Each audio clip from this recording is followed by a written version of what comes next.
Yeah, hi, this is Jerry Cooney. I want to invite you to listen to me on my podcast, Sirius XM, with Randy Gordon, Mondays and Fridays.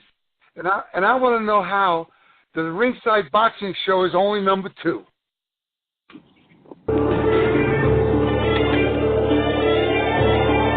Live from Monterey on California's beautiful Central Coast, this is the Ringside Boxing Show. I'm Dennis Taylor, welcoming you to join me and my expert analysts, Travis Hartman, Rizwaan Zahid, and John J. Raspanti today and every week for the hottest, sweatiest show on the West Coast. And now, from Studio 1A, it's the Ringside Boxing Show. Hey, welcome to the Ringside Boxing Show on the Grueling Truth Sports Network. I'm Dennis Taylor, and we got some great stuff dead ahead for you today.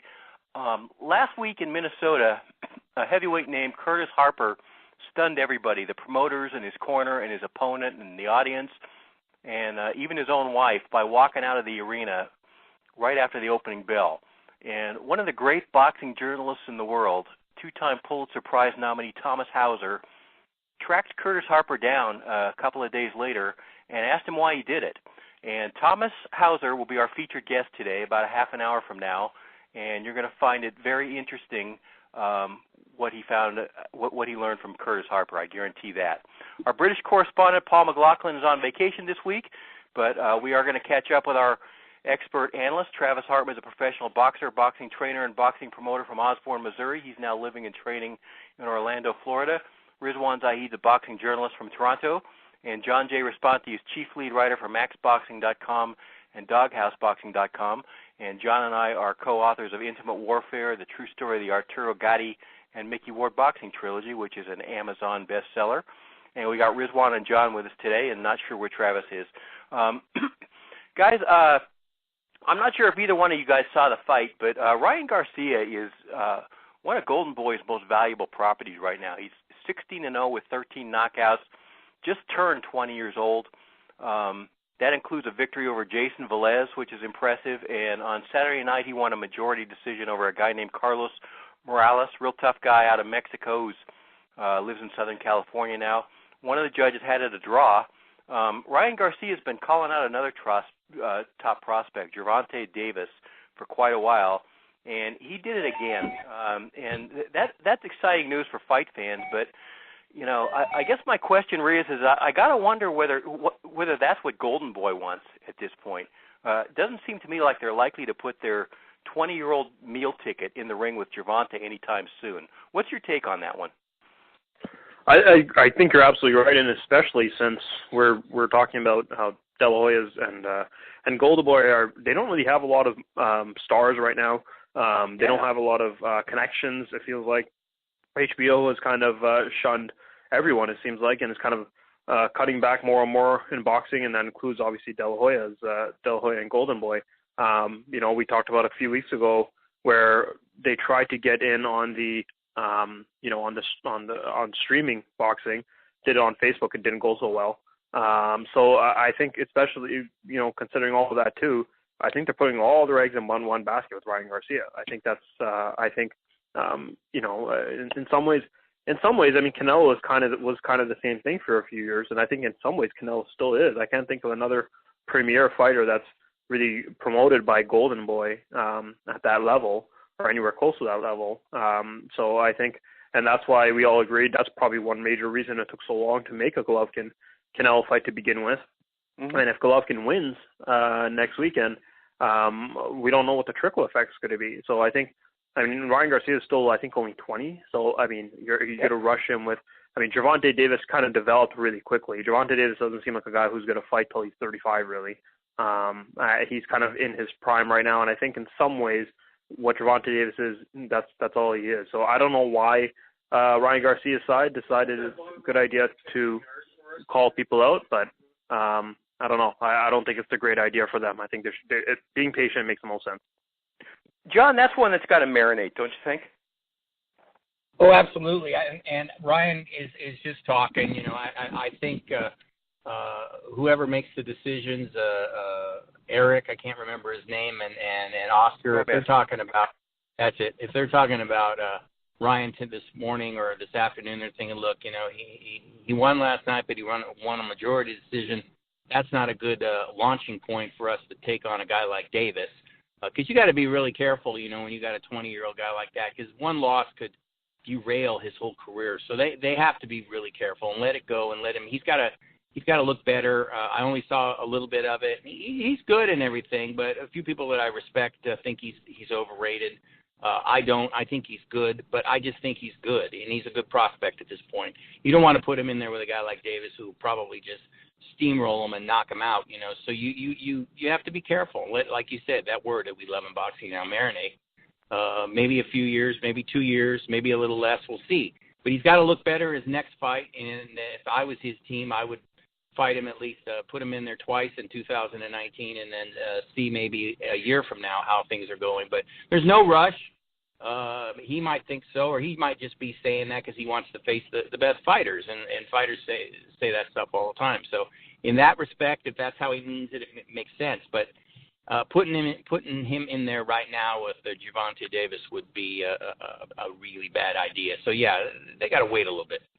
Speaking of marination, Barry Hearn, Eddie Hearn's promoter father, really threw a wet blanket on the excitement in the heavyweight division this week, I think, by saying that the rest of us need to wait 2 years to see their fighter, Anthony Joshua, fight Wilder.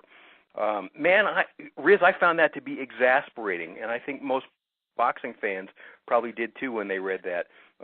Eddie Hearn's apparently on a different page, so we probably don't have anything to worry about. But Barry Hearn says the fight would be worth $70 to $80 million right now, but in 2 years he thinks it's a $300 million fight. And that's great for the Hearns, but it does nothing for boxing fans.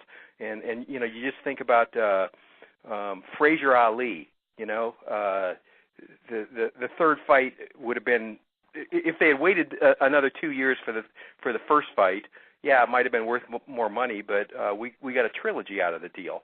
So I also think it's an incredible roll of the dice. Right now they're both undefeated. They're sharing a place at the top of the boxing world.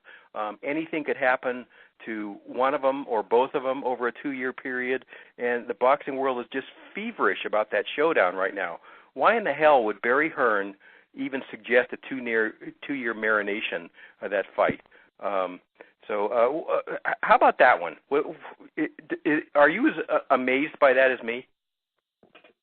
I just think it's greed, and I just don't think you're really banking on everything going correct for the next 2 years, and that's just not realistic, and especially in the heavyweight division. I mean, with Mayweather and Pacquiao, you knew that for the most part they would be able to avoid. I mean, even then, the Marquez knockout still shocked everyone, and Marquez. People thought Marquez could still win, and Marquez. I mean, some will make the argument that he won all 4 fights, or at least 3 of them. So they banked on a lot happening. Mayweather was obviously, the number one guy in the world, so that was not, people expected him to remain undefeated. But as far as when it comes to the Joshua and Wilder, they're the heavyweights. You know what I mean? I mean, one shot's going to change everything. So exactly. I think they're really banking on a lot going correctly, and you're right. Rather than having one major fight, I'd rather see each of those guys. I'd rather see them fight each other 3 times. I think you can get a fight now, and I don't think that's going to hurt either their stock, because I think most of us will agree that even if a guy loses, he's still the number 2 guy in the division, and he could easily get a rematch after a couple of fights. And if he wins that fight, then boom, we're set for a 3rd fight. But it's very easy. I can see Wilder losing, and I still think Wilder will beat everyone else and easily get a 3rd crack, because regardless of what happens in this first fight, if and when it does happen, what we think about this fight, I assume, will be the same in the 2nd fight and 3rd fight. I think we know that Joshua's a better boxer, but we know Wilder still has freakish power, and I don't think that's going to change in the 2nd fight, and I don't think that will change in the 3rd fight. So why wait for 2 years when I think Wilder will be 34 maybe, and I think Joshua will be, he'll be 30. And realistically, both of them could have a loss or 2 on their record, when realistically you can get a fight in now and easily have 3 fights in the next 3 years. John, are they waiting for Wilder to get old? They're just playing games, Dennis.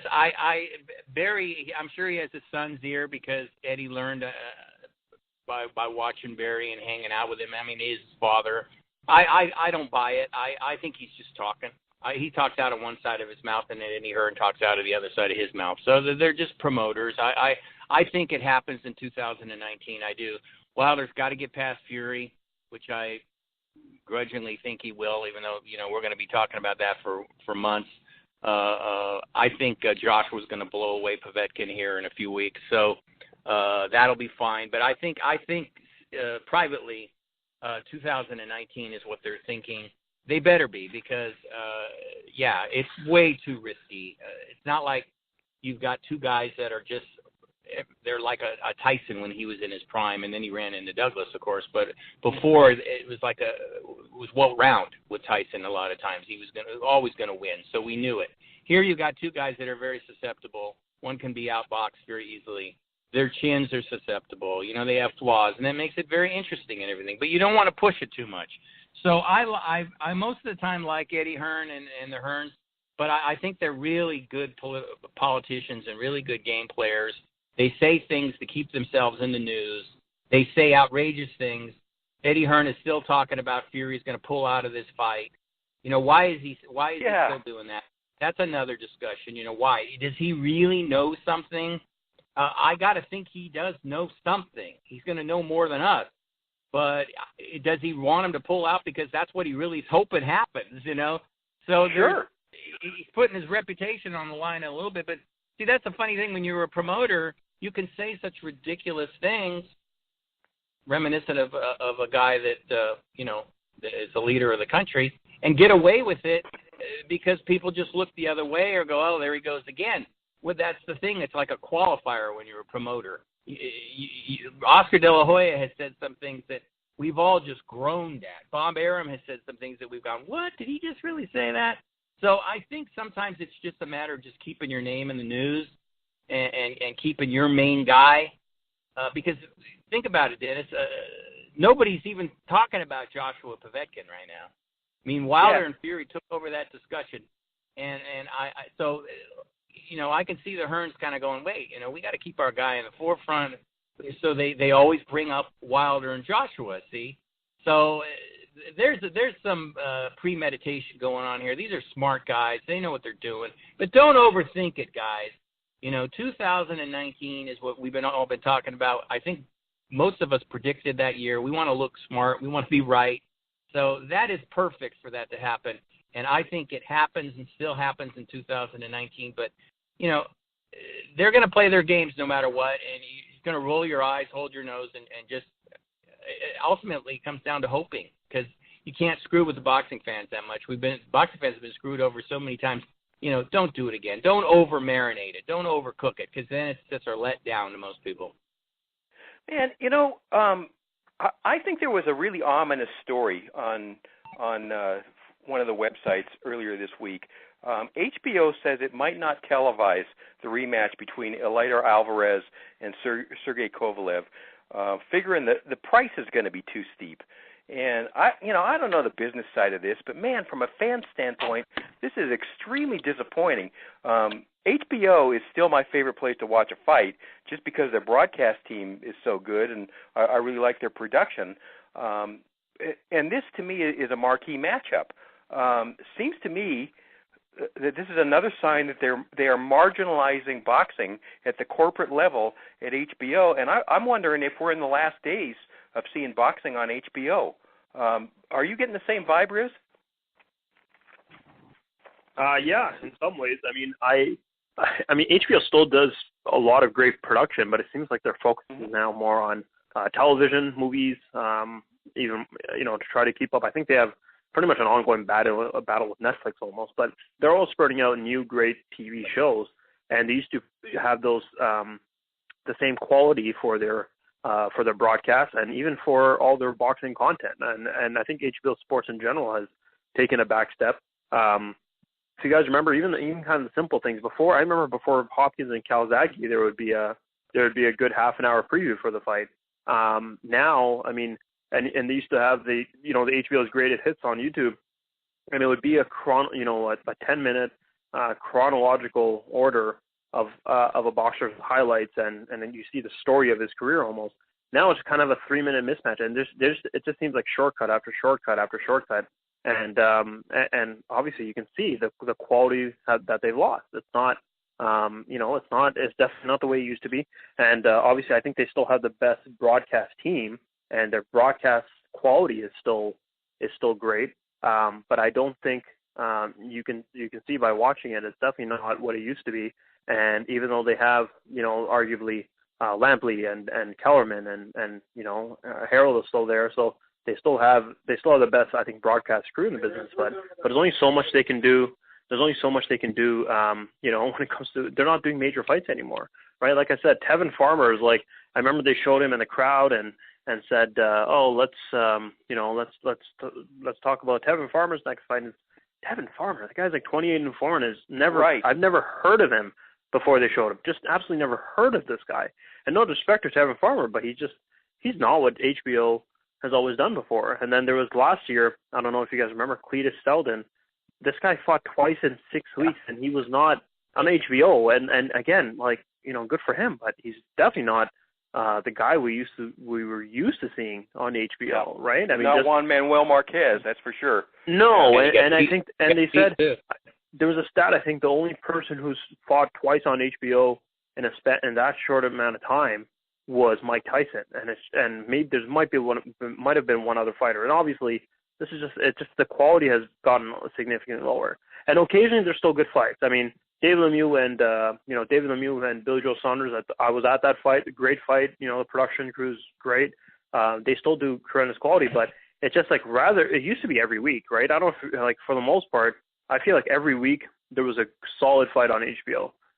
There's a Boxing After Dark. I don't remember the last time we had a good Boxing After Dark broadcast. And I think I personally remember there were certain fights that kind of separated themselves with Boxing After Dark. There was the B+, A- guys who would get in tremendous wars, and it was always stacked cards.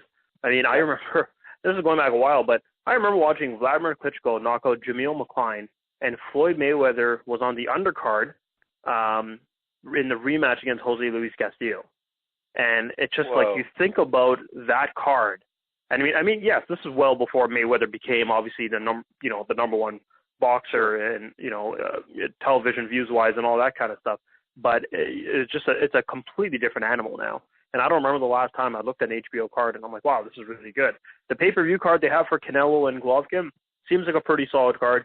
They have Jaime Munguia on, that's great. But again, that's a pay-per-view card. It's not the same. So I really wish HBO sorts it out. Otherwise, I don't know what's going to happen with Lampley and Kellerman.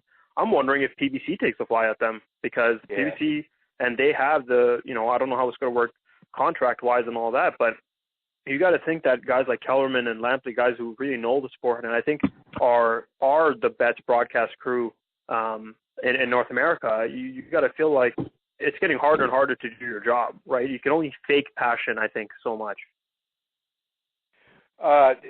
John, wouldn't you love to be a fly on the wall and hear what Lampley and Kellerman are saying behind closed doors right now? Yeah, and I would think that putting myself in their place, I'd love to be on HBO and doing what they're doing, but I think they're very angry, frustrated, upset. They have contracts. They want to work. They want to call boxing shows. I would think that no-brainer here. They are upset about this. I still think, we were talking off air, I still think there's a good chance that HBO is going to match the offer, whatever it is, to televise the Kovalev-Alvarez rematch, because it's such a stupid decision if they don't. If they're worried about money that much, then that is probably the most revealing information that we have right now, because if that's how they're looking at it, basically just in a monetary way, then that tells you that they are definitely downsizing. And everything that's happened this year tells you that they've been downsizing. That's right. Riz is right. I don't know when the last time there was a Boxing After Dark. It's been a long time. Now they're 24/7 Canelo Triple G. I saw a few minutes of it. It's high quality as always. It's very good. I love the way they do that. Like you, Dennis, I love their production value. So obviously when they do a fight, they keep everything at a high level. But whoever is making the decision, whether it's the head of sports programming or whatever, or he's being told like a baseball manager or somebody, look, or a baseball or a football GM, look, we can't do this because we don't have the money. We can't sign this guy. We can't show this fight because we don't have the money.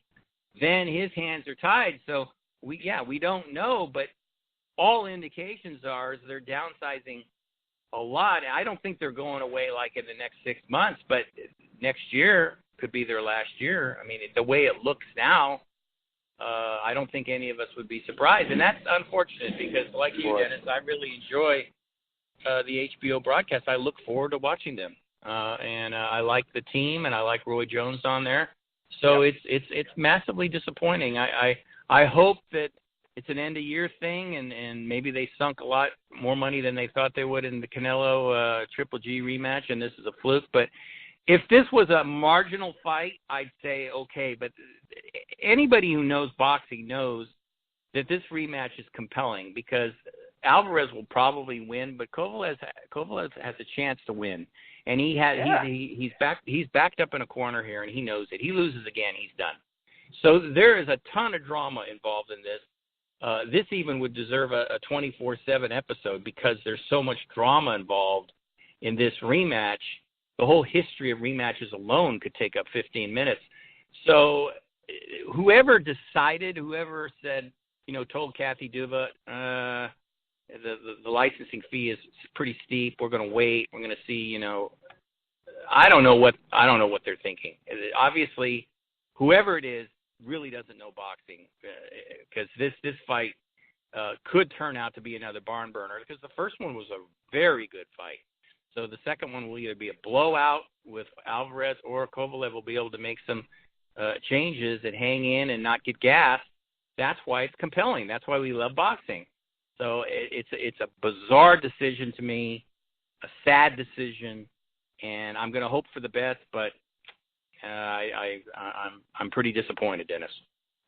Riz, how much of a threat is Sergey Derevyanchenko to Danny Jacobs? Derevyanchenko's 12-0. He's got 10 knockouts.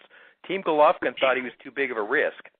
When Canelo fight fell out, Jacobs jumped in to take that fight, which we got to love. They're going to fight October 27th in the Garden on HBO. What's going to happen in that one? It's an interesting question. I guess the issue is, both guys have the same trainer, so I feel like whoever can adapt can change their training camp up more and be comfortable with it.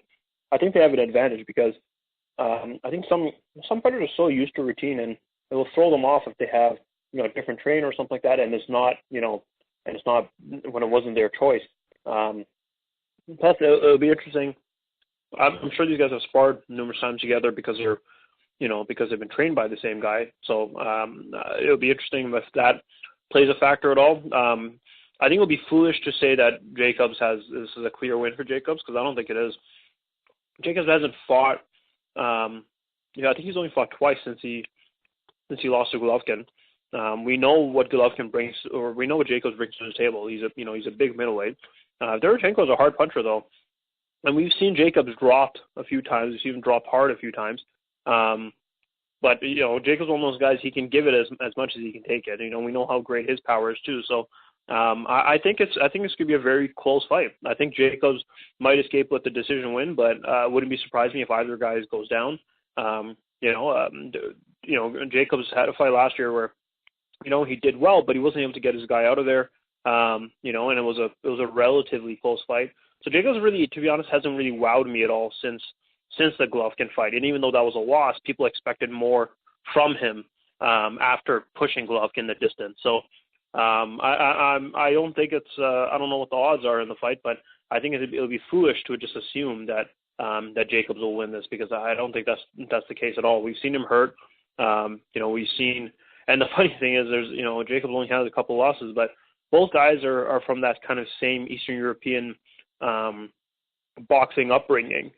Dmitry Pirog and Gennady Golovkin. So I'm sure Derevyanchenko can emulate some of those same things. I'm sure he's going to be focusing on, I think both of those fights. I remember the jab landed on Jacobs' face a lot throughout the fight, and I think Derevyanchenko is probably going to look at that and probably try to emulate it rather than slug it out. Jacobs is, for a man his size, he cuts a lot to make weight, so he packs on a lot, and he's a supreme athlete. He moves very well. So you're not just going to catch him cold in the first round. You got to do a lot of things to kind of make your opportunity. But I think Derevyanchenko, he's going to try to emulate Golovkin and Perot, and I think it'll set a bar as to where he's at, because he's wanted that breakthrough fight for a while. So Jacobs will definitely be a good test for it. And if he can beat Jacobs, especially if he can do it in style, meaning if he does it with the knockout, I think he deserves an immediate shot as one of the bigger guys in the division, because as much as we all know Golovkin,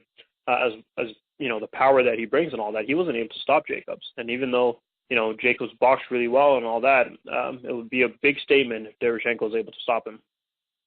John, that same day, October 27th, is the date of the World Boxing Super Series 140-pound fight between Terry Flanagan, who's the former WBO 135-pound champ, and he's 33-1 with 13 knockouts, and he's fighting the Rougarou, our buddy, Regis Prograis, who's 22-0, 19 knockouts. Is this going to be a competitive fight? I think for a while, but the Rougarou is on such a roll right now, Dennis, that I don't think Flanagan can hang with him after a while. But Flanagan's a very clever guy.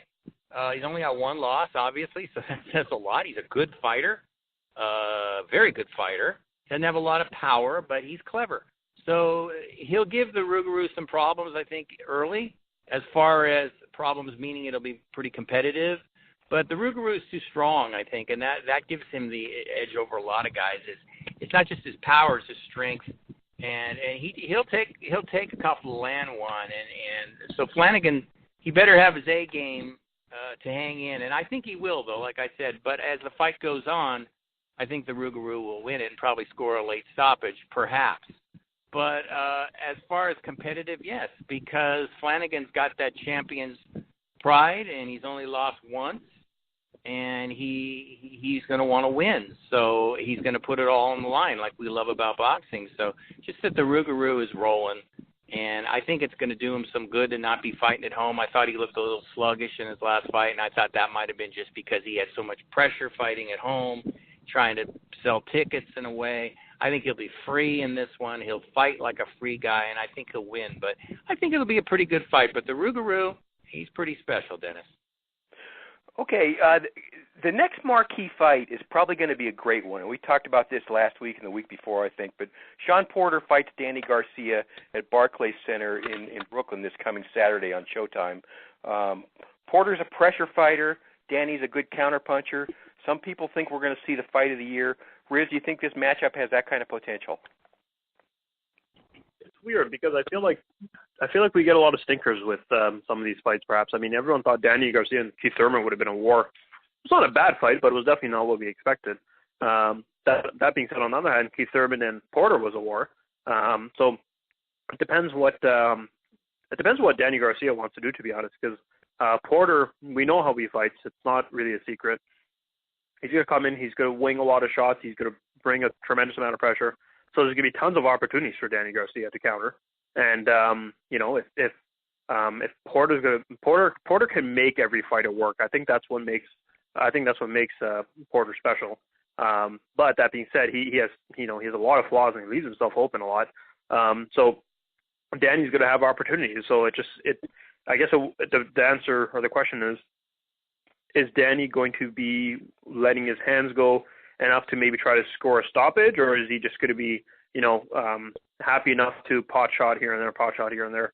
And that's not usually Danny Garcia's style, so I'm expecting a good fight. I don't know if we're going to see a great fight or fight of the year, but it has the potential to be something like that. But it just, to be honest, so much of this fight depends on Danny Garcia. We know exactly what Shawn Porter is going to bring. We know exactly what Shawn Porter, what his style is. But Danny, we don't know how much he's still into the sport. I mean, he hasn't fought much since the Thurman loss.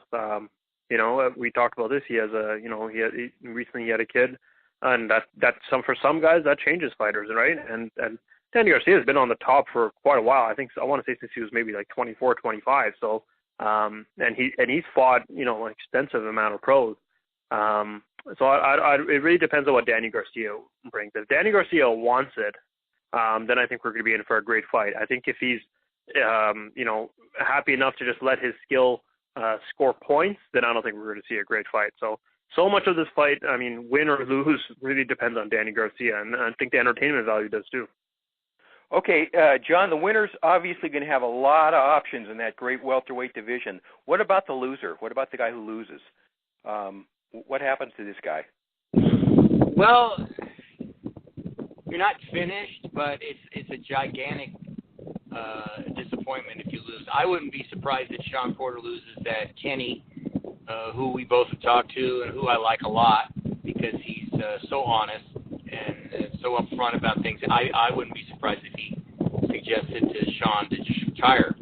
I don't particularly think Shawn would, especially if they don't think they can get another big fight, but they probably would because with Keith Thurman coming back, and maybe Keith wouldn't end up fighting Danny Garcia right away, and Shawn could step in and get that fight. It's going to be so much thinking put into what you want to do. Now, Danny Garcia, to me, Danny is very perplexing in a lot of ways because he seems to fight down to his level that I've seen him. The only time I've seen him fight above it in a way, well, actually twice, but it was because he caught Amir Khan. But Amir Khan was winning that fight, was when he fought Lucas Matisse. And he fought really good. It was very close, very competitive, and then he stepped it up and he beat Matisse up. And Matisse was in his prime at that point. So that was impressive. Other than that, I haven't really been very impressed. When he fought Brandon Reyes in his last fight, that was a pretty good fight. Brandon was doing some things, and that's what made me think that if Danny was to fight Shawn Porter, he'd have some problems with him. Now, what Riz said is the key, too. This is going to be, I think, a different Danny we see next Saturday because he knows that this is a different guy than he's fighting than Brandon Reyes. Both of these guys are very intelligent guys. So the thinking going into this fight is going to be even more than normally. Normal that when you have two guys going, their trainers work on it and everything else. But you got two guys that are very intelligent guys. I think Porter has the edge as far as athletic ability goes. Danny has maybe a little more boxing ability. So it's a classic fight in that respect. Now, I was going to answer your question. If Danny loses, I don't think there's any way that he retires or anything else. If he loses, the decision will probably be very controversial. That could also happen to Shawn Porter, and that's also very important, Dennis. If this is a controversial decision where a lot of people think Shawn won, a lot of people thought Danny won, which could possibly happen, then I don't think it really hurts either of them very much. Maybe a little bit, not very much. But they go on. Now, who wins it?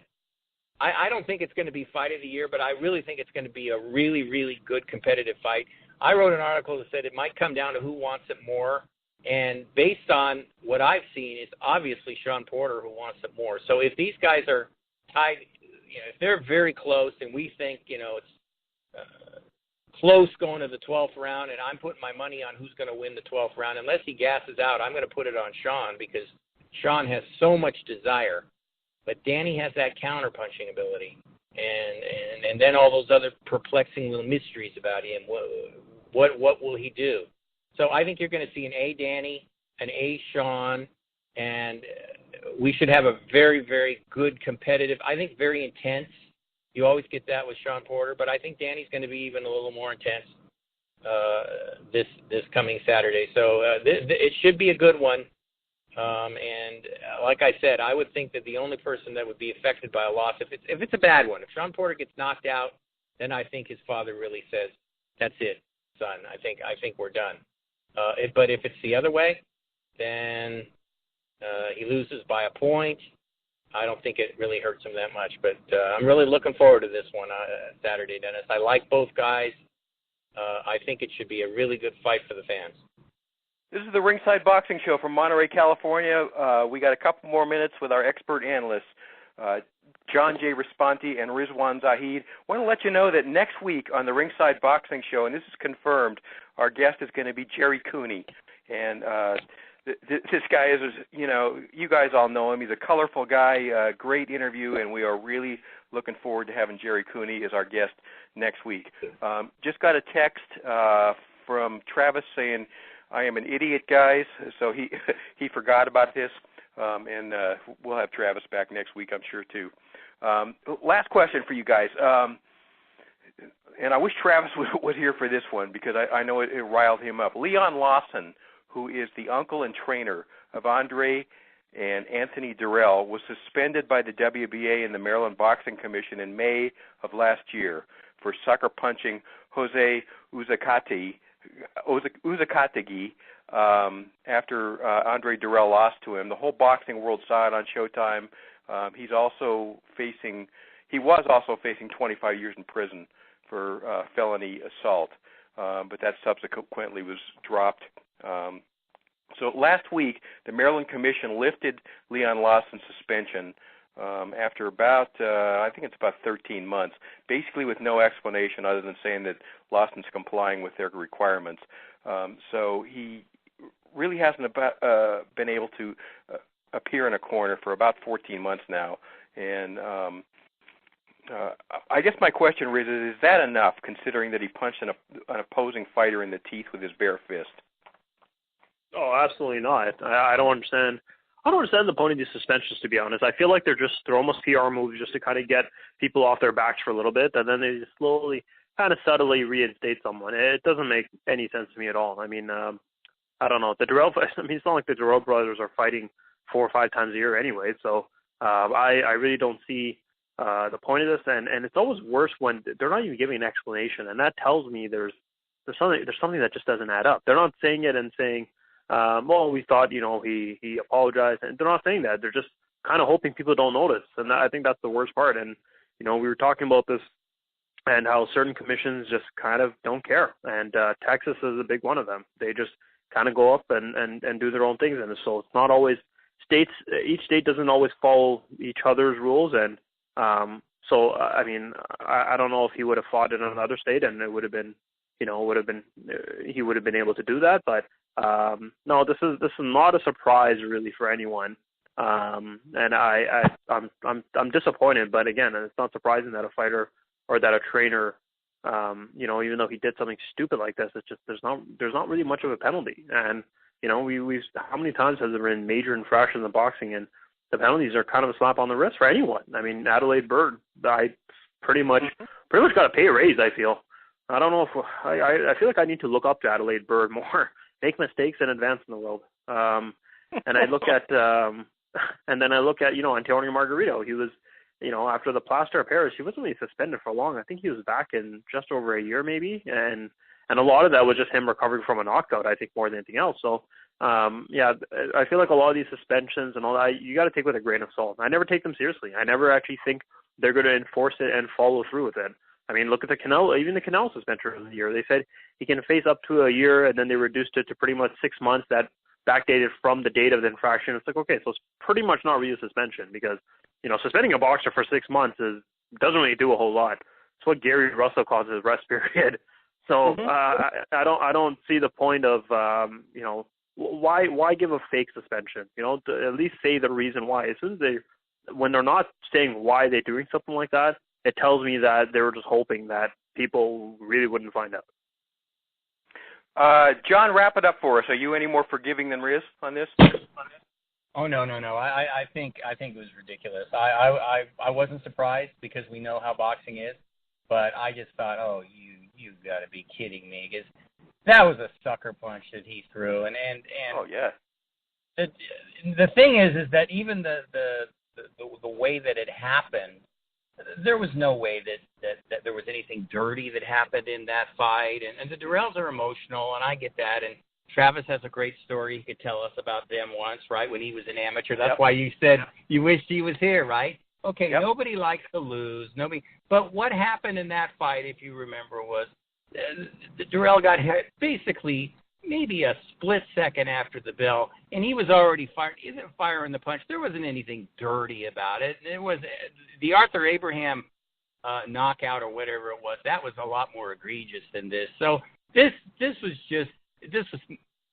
made me angry and made me sad because it's a joke.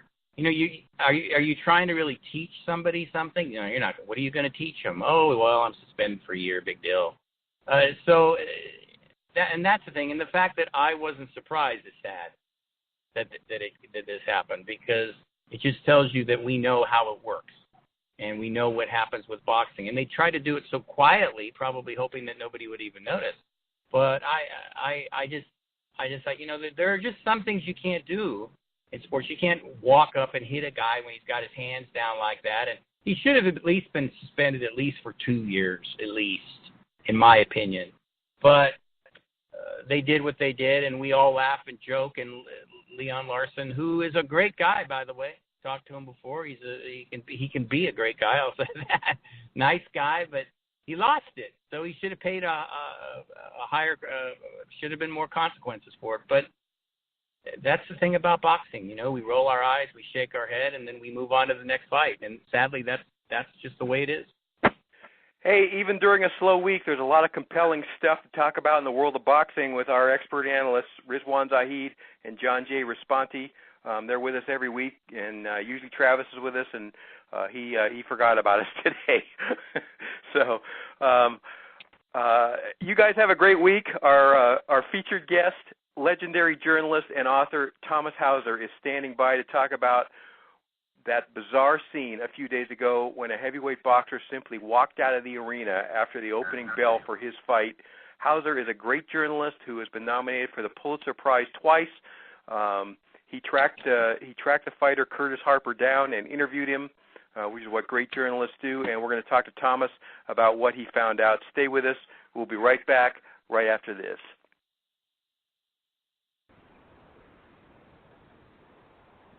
If you like the Ringside Boxing Show, you're going to love the website, ringsideboxingshow.com.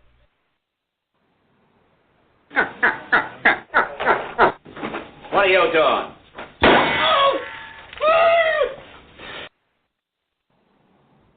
Hi, I'm Dennis Taylor, host of the Ringside Boxing Show, where since 2008 we have been continuously sponsored by Garcia Boxing, the first family of the sweet science on California's beautiful Central Coast. Trainers Max and Sam Garcia and ring strategist Dean Familton are regarded among the most knowledgeable in the game. And Kathy Garcia, who manages all Garcia boxing fighters, is renowned for her integrity and career guidance, having taken 2 boxers to #1 world rankings. Together they comprise one of the most respected teams in the sport. Learn more by calling 831-261-3214 or send them an email at garciaboxing25@aol.com.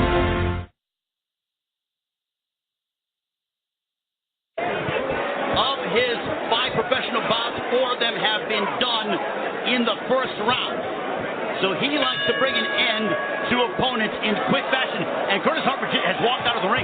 Wait, what? I cannot believe I have never seen this before. He walked out of the ring. He's not fighting this guy. He walked out of the ring.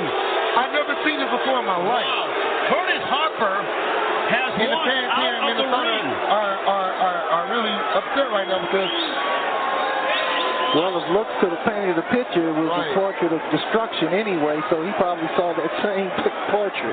Curtis Harper is on his way to the dressing room and is walking out. Welcome back to the Ringside Boxing Show on the Grueling Truth Sports Network. I'm Dennis Taylor, and we are joined right now by a journalist and author who has written, by my count, about 50 books, both fiction and nonfiction, including Muhammad Ali, His Life and Times, and Missing, which was a novel, and both of those were nominated for the Pulitzer Prize.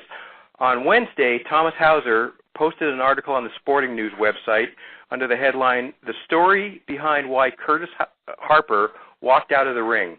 And that's an incident that attracted a lot of attention in the boxing world, and we wanted to invite Thomas on the show today to talk a little bit about it. Thomas, first of all, welcome back, man. Thanks for making some time for us today on the Ringside Boxing Show. Well, thank you. It's nice to be with you. Thanks. Okay, so for the benefit of our audience who don't already know this story, Curtis Harper is a 30-year-old heavyweight boxer who kind of wears that journeyman label. He's 13-6, 9 knockouts, and he's regarded as one of those respectable but kind of minimal risk opponents for fighters who have a big future in the sport. He's not a boxing star, but he's a guy who fights boxing stars. And on Friday in Minneapolis, he was supposed to fight a guy named Efe Ajagba, an undefeated Nigerian. And at the opening bell, he stepped out of the ring and walked back to his dressing room with the crowd booing him from all sides.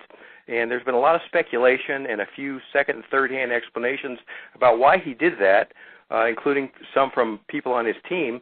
But you went a step farther, and you tracked down Curtis Harper, and you asked him.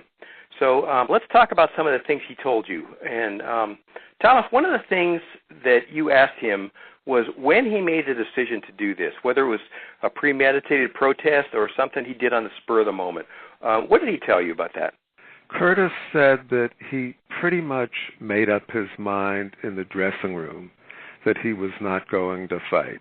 He felt, rightly or wrongly, that he had not been treated fairly financially, that certain things had been misrepresented to him. So his mind was pretty much made up by the time that he went to the ring that he was not going to fight. And he said that what solidified it for him was when the referee was giving his final instructions, and he felt that somebody who hadn't been straight up with him but had purported to be an ally in the past was in the opposite corner, and he said, "That's it, I'm out of here." Now, anything like this you have to take with a grain of salt. You know, the explanations run the gamut from he was terrified, which I don't believe, because over and over again he has shown that he's willing to get in a boxing ring and do what fighters have to do, to, you know, the idea that, well, this was really very mercenary, and that in his mind, if he waited until the opening bell rang for round one, then he would get paid. And then there are all the in-between theories, including one advanced by Teddy Atlas, which is that this sort of thing is cumulative, and that at some point maybe the hopelessness of his situation hit him, not with regard to just this fight, but his overall boxing career. Boxing is very, very important to Curtis, but he has not been particularly successful at it. I think he's won something like one fight in the last 3 or 4 years, and that was against a really hapless opponent. And it might have just hit. But, you know, he didn't take a dive. You know, one of the things Don Turner said, and Don knows boxing. Don trained Larry Holmes and Evander Holyfield, who were the two great warriors in boxing history. And Don said, look, he didn't take a dive. He didn't bite off part of anybody's ear and get himself deliberately disqualified. He did it honestly. And I'll add my own 2 cents and say that I don't approve of what he did, but he did it with a certain amount of dignity. He walked out of the ring with his head held high. He didn't yell things at the people in the crowd who were yelling at him. He just walked straight back to the dressing room.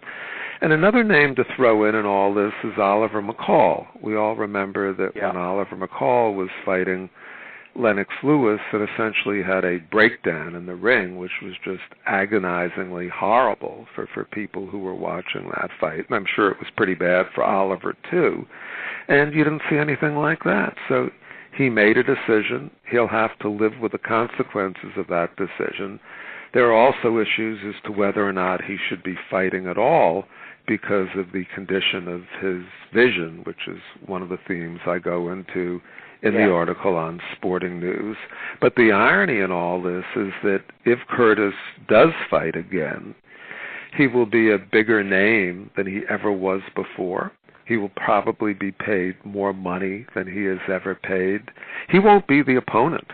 He'll be the guy, because he is a name now. In the past week, more than 1 million people have viewed this on YouTube. He went viral. If you type his name into Google, you'll find about 650,000 results that come up. You know, so he's made a name for himself, not necessarily in the best way, and I hope he gets everything together. If he shouldn't be fighting, and I'm not a doctor, so I can't make that determination. If he shouldn't be fighting, I hope he doesn't, because his eyesight is more important than any extra wins he'll have. We'll see where everything goes from here. The next step, in all likelihood, is that on September 7th, the Minnesota, it's called the Minnesota Board of Combat Sports, has a hearing, and they'll make a determination as to whether or not to suspend him and for how long to suspend him. Wow. You know, how is he not going to be suspended? That's my question.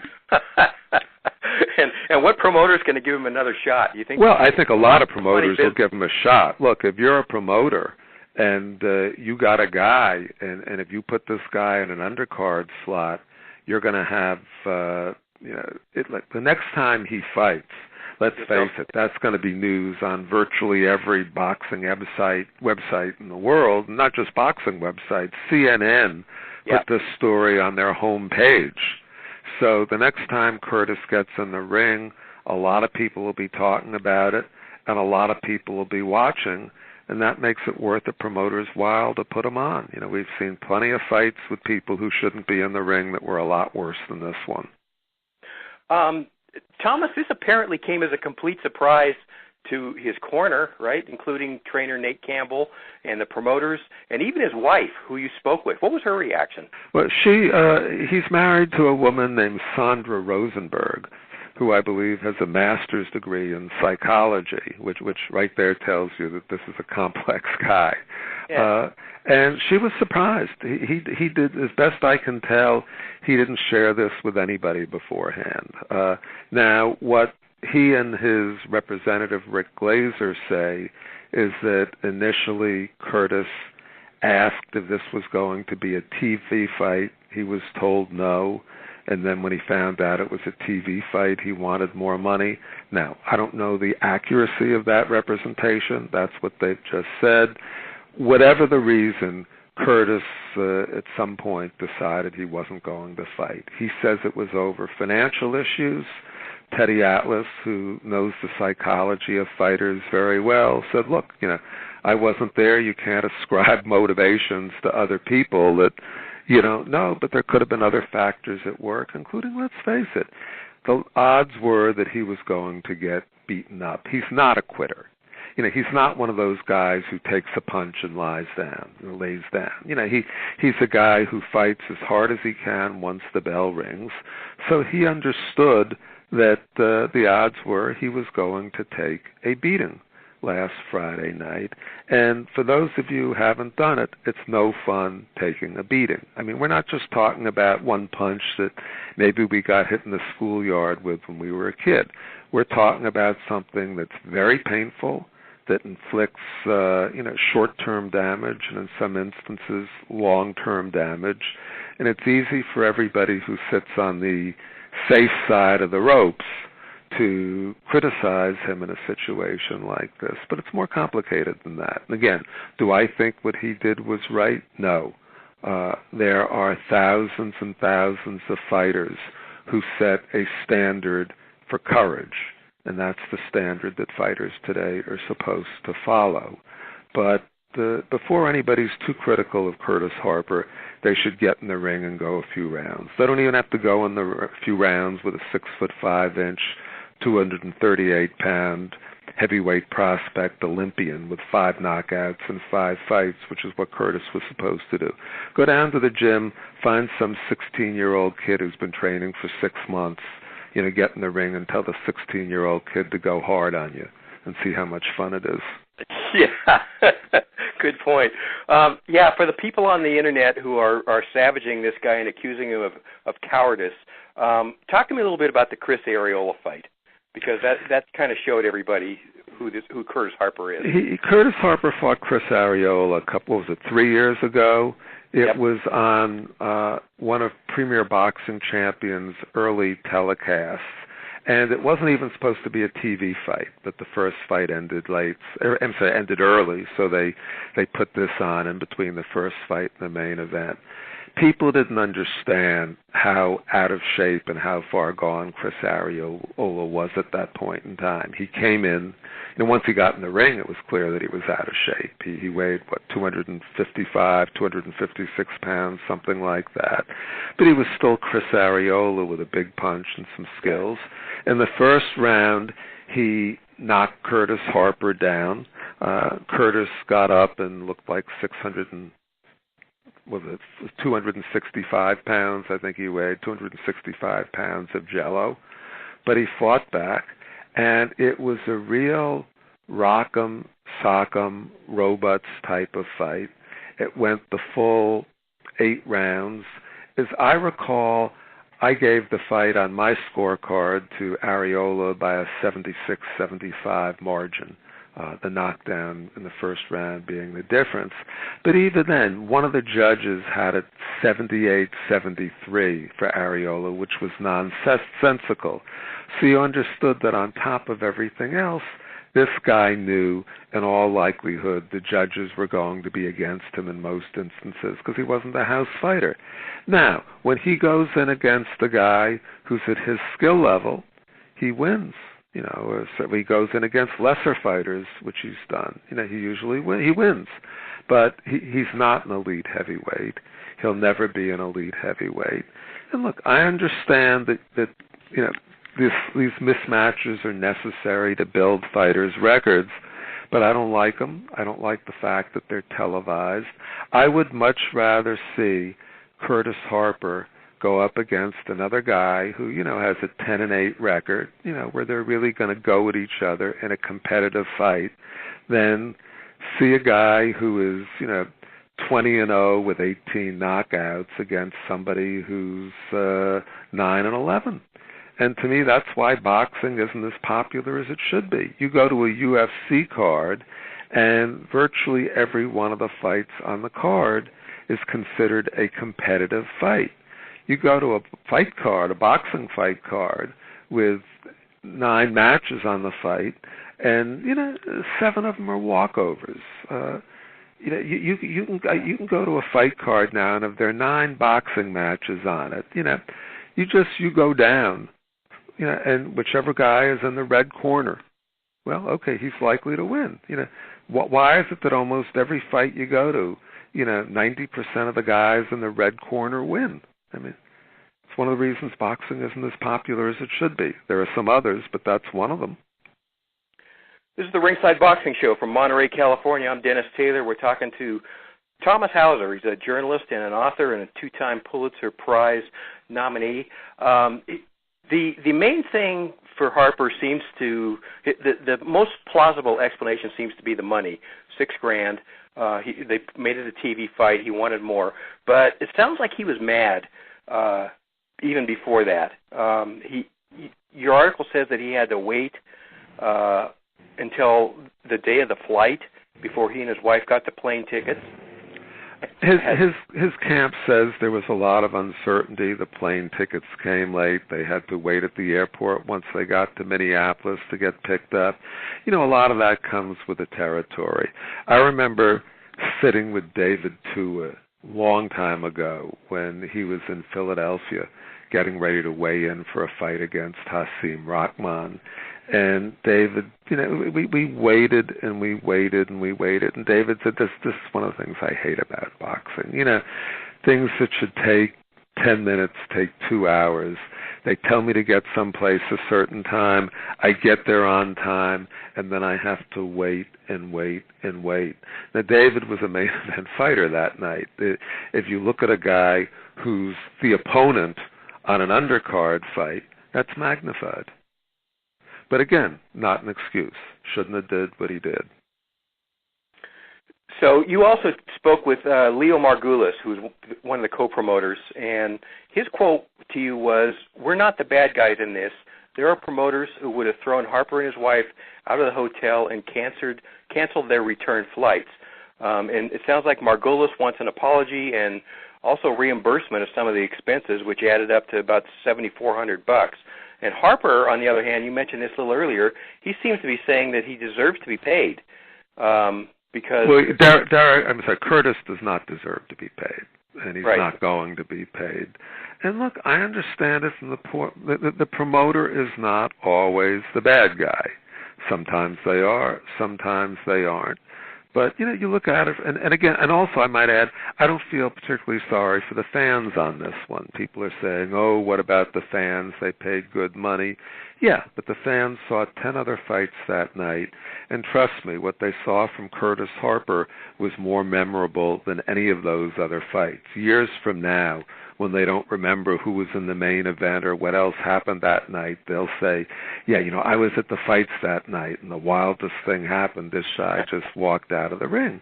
But, you know, promoters have to balance, a budget too. and they put out considerable money for this. And Leon, went through the numbers, and if listeners go to the Sporting News and click on the link for the Curtis Harper article, they'll see the balance sheet. Yeah, he had to pay airfare, hotel, and meals for Curtis, his wife, and trainer Nate Campbell. Then there's an opponent, and there was airfare there, meals, hotel, and they probably had a few more people. And there are other incidental expenses that come with it. Those taxi pickups at the airport don't come for free. The promoter has to pay somebody to go to the airport and pick the fighters up. And there are promoters, let's face it, there are promoters who would have said, screw you, fly home on your own dollar.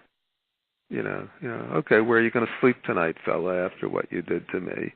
So I don't think that Warriors and TGB Promotions, the co-promoter in this, were vindictive. But they want some answers. And Leon, even when I talked to Leon Margulies, and this again is spelled out in the Sporting News article, but Leon said, I think he should be suspended, and I asked for how long, and Leon said, that's not for me to decide. Let's hear Curtis's explanation before we make a determination. And that, to me, is a fair comment. Do I have sympathy for Curtis? Yeah, because I'm sure a lot of things were going on in his head, and when we talked on, I guess it was Wednesday of this week, Tuesday or Wednesday of this week, he was struggling to explain his point of view and how he felt about it. This has not been an easy time for him, and the one thing I would urge again is that people not mock him or treat him with scorn or derision, because to get in the ring as a professional fighter, which he has done many, many times, and to show the courage that he has shown in some of his earlier fights, merits respect, and you have to go a little further and say, okay, what brought him to that point in his life where he did this thing last Friday night in Minneapolis? Your gut feeling, it sounds like, is that he might be feeling at least a little bit remorseful, second-guessing himself on that. I don't know. I can't say that. I don't know. He did not express any remorse to me. Okay. All right. And the other thing I wanted to get you to elaborate on a little bit more, he couldn't get a license to fight in New York, right, because trouble with his eye. Really? That is correct. What I understand, and let's give a little background on that, this past spring, actually it was probably winter, I think it was early March, Deontay Wilder fought Luis Ortiz in New York. And even when Ortiz got past the whole PED issue, there were questions as to whether or not the New York Commission would license Ortiz to fight because he had claimed high blood pressure as an excuse for the otherwise banned medication that he had taken. So it wasn't until the last minute that they knew he'd be available to fight Deontay Wilder. The promoters wanted an opponent for Wilder in the event that the Ortiz fight fell through, so they brought in Charles Martin, the former IBF belt holder, as a backup for Wilder. Then the question arose, well, okay, what do we do with Charles Martin if we don't need him for the main event? So they decided to bring in Curtis Harper as the opponent for Martin, but the New York Commission would not license Curtis Harper. And as I understand that, and I've heard this from multiple sources, the reason is because in 2017, Curtis underwent cataract surgery. In 2015, there was a retinal tear. He needed further corrective surgery, and the fear was that if he kept fighting, it was just a matter of time before he went blind in that eye. Now, there are states that will license him to fight, as Minnesota did subsequent to the corrective surgery. I don't think New York would have licensed him under any circumstances after that. But before he fought in Minnesota, he went to an ophthalmologist in Jacksonville, Florida. The Jacksonville ophthalmologist filled out the standard vision form. He noted the cataract surgery and the past retinal tear. He wrote at the bottom of the forum that he felt the fighter was fit to fight, and the Minnesota Board of Combat Control accepted that and allowed him to fight in Minnesota. I do not think he would have been allowed to fight in New York and some other jurisdictions, but that's a decision for the medical staff in those jurisdictions. Hey, Thomas Hauser has been nominated for the Pulitzer Prize twice. He's written about 50 books, including his definitive biography of Muhammad Ali. Always great to talk to you, my friend. Thanks for the insight today, Thomas. I enjoyed it. Thank you. Okay, Thomas Hauser on the Ringside Boxing Show. Hey, do you like this show? Do us a solid and tell your boxing friends about the Ringside Boxing Show. Post us on your social media and help us grow. Also, if you haven't yet discovered the #1 website in the world for daily boxing news, you're missing out. You got something to add to your bucket list. We update ringsideboxingshow.com 7 days a week with the hottest headlines and most interesting stories every single day. If you're a hardcore boxing fan, this is absolutely your first stop that you should make every single day, and it might be the only website you need to visit all day long.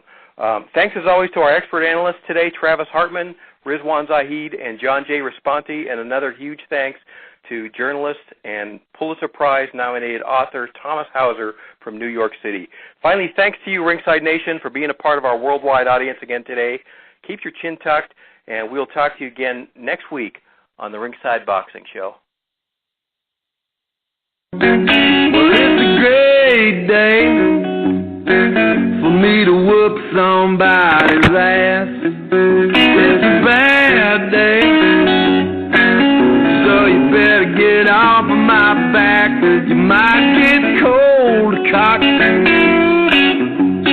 if you cross my path. It's a great day for me to whoop somebody's ass.